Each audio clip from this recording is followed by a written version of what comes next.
Hey, so let's check out the directions for this slide real quick. Use the starred part of the rubric to grade the TDA on the right. Find the average using your group's combined grade. Write down one of your group mates' names and what they said.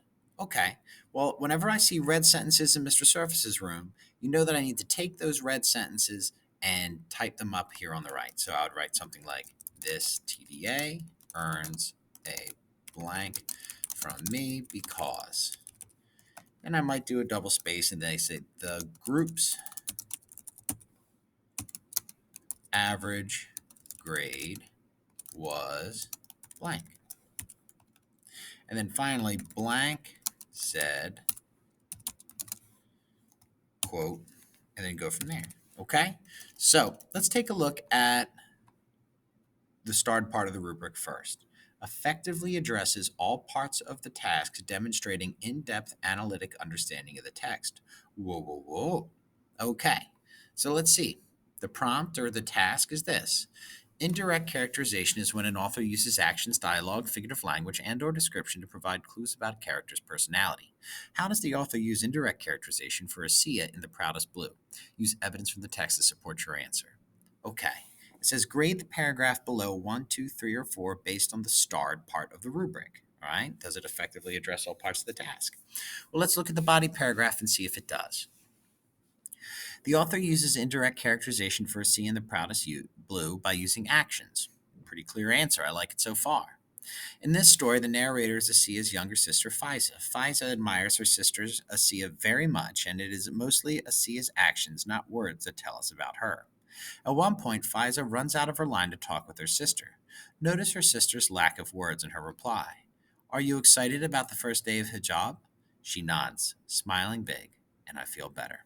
This comforting action illustrates how confident and proud Asiya is.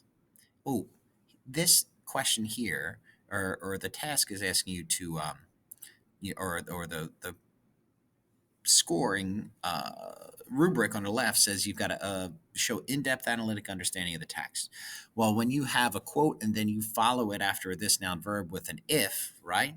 An if and then statement, that evidences that you are analyzing the text, not just telling people what happened. So if she had yelled at Faiza to get back in line and not answered her question, comma, then it would be clear that she is not as confident as the reader would hope. Her confidence and pride is important to both her character and the story. Okay, so my first job is this TDA earns a blank from me because, well, it earns a 4 from me. And why? It has a in-depth if-then sentence. Now, let's say I go in my group and I ask Bob, and Bob says, you know what, I gave it a 2. I thought it was boring. And I ask Sally, and Sally says, I gave it a 4 as well.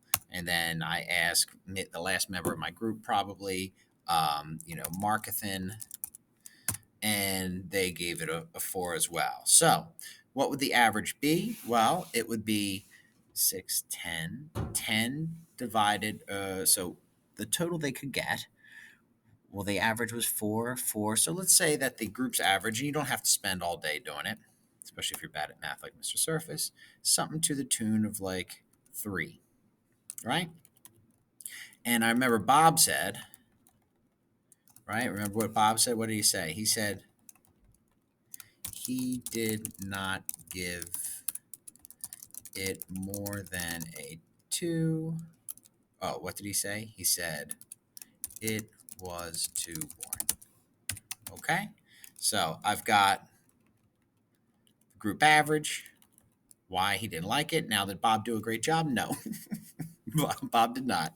But I got down what one of my classmates said. I got the group average, and of course, I was able to analyze it too. And that's how you do this slide.